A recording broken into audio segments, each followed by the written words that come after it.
warning for northeastern Spartanburg County in upstate South Carolina, northwestern Cherokee County in upstate South Carolina, until 6 p.m. Eastern Daylight Time.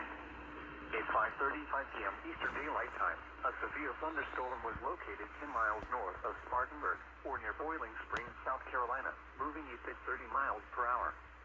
Hazard, 60 miles per hour with gusts and quarter-size hail. Source, radar indicated. Impact, minor hail damage to vehicles is expected. Expect wind damage to trees and power lines.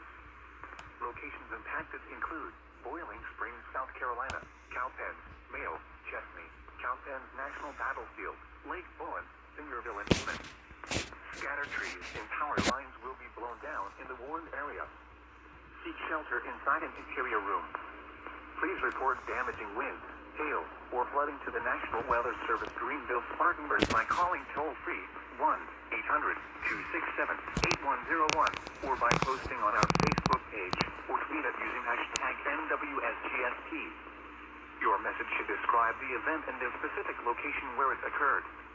Repeating, a severe thunderstorm warning has been issued until 6 p.m. Eastern Daylight Time for the following counties in South Carolina, Cherokee, and Spartanburg.